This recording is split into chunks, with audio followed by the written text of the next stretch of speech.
पश्चिम बंगाल और झारखंड के बाद अब तमिलनाडु में भी जानलेवा निपाह वायरस के असर से बचने के लिए हाई अलर्ट जारी कर दिया गया है। निपाह जैसे खतरनाक वायरस जिसकी मृत्यु दर लगभग 75% है। विशेषज्ञों का कहना है कि गंभीर स्थिति में इसकी मृत्यु दर 100% तक भी पहुंच सकती है और इस जानलेवा वायरस की जितनी जल्दी पहचान कर ली जाए उतना ज़्यादा बेहतर है। इसलिए कई राज्यों में हाई अलर्ट सरकार की तरफ से जारी कर दिया गया। आइए जानते हैं कि निपाह वायरस कैसे फैलता है। नमस्कार, आपके साथ मैं पल्लवी रविंद्र सिंह। देखिए, जानलेवा निपाह वायरस की सबसे बड़ी बात यह है कि यह वायरस इसके कारक से तो फैलता है ही, इसके साथ ही कोरोना वायरस की तरह यह वायरस संपर्क से भी फैलता है। यानी अगर कोई स्वस्थ व्यक्ति है जिसको ये वायरस नहीं है, किसी संक्रमित व्यक्ति के अगर वो संपर्क में आता है किसी भी तरीके से या उसकी कोई चीज़ वो इस्तेमाल कर लेता है, अपने काम में ले लेता है, तो यह वायरस उसमें भी फैल जाएगा।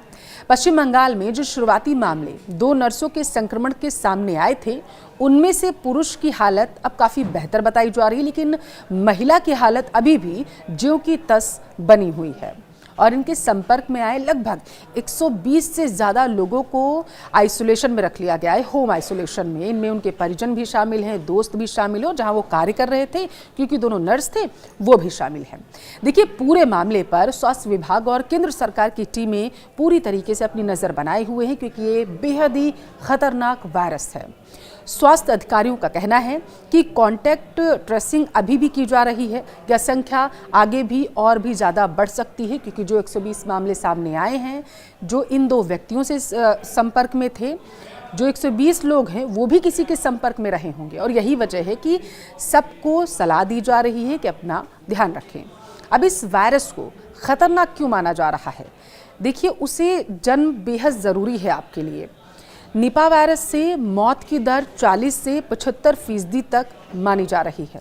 अभी तक इस वायरस की कोई पक्की ना तो दवा है और ना ही वैक्सीन बन पाई है। यह दिमाग पर सीधा असर डालता है, लंबे समय तक आपके लिए परेशानी भी ये छोड़ सकता है। यह बीमारी जानवरों से इंसानों में फैलती है और मुख्य रूप से जानवरों के मल या फिर शारीरिक तरल पदार्थों के संपर्क से। वायरस के मुख्य वाहक फल खाने वाले चमगादड़ हैं, लेकिन सुअर, घोड़े, बिल्लियां, बकरियां और भेड़ जैसे अन्य जानवर जो चमगादड़ों से वायरस लेते हैं, वे भी वायरस को इंसानों में फैला सकते हैं, ऐसी आशंका विशेषज्ञों की तरफ से जताई गई। निपाह वायरस संक्रमण के शुरुआती लक्षण फ्लू जैसे होते हैं, इसीलिए इन्हें पहचानना थोड़ा मुश्किल बताया जा रहा है।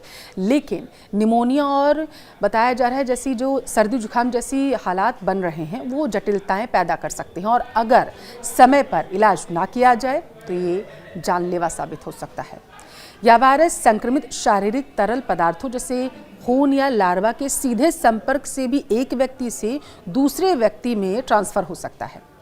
रोग नियंत्रण विभाग ने लोगों को सलाह दी है कि इस संक्रमण से बचाव के लिए जानवरों, खासकर जो फल खाने वाले जानवर हैं, चमगादड़ों को छूने के बाद साबुन से आप हाथ जरूर धोएं। ध्यान रखें, अगर समय पर ध्यान दिया गया तो इससे बचाव हो सकता है। अगर आपको ऐसे लक्षण महसूस होते हैं जो निपाह वायरस के संक्रमण का संकेत आपको दे रहे हो, तो किसी भी इंटरनल मेडिसिन डॉक्टर से आप सलाह ले सकते हैं, तुरंत दिखाएं।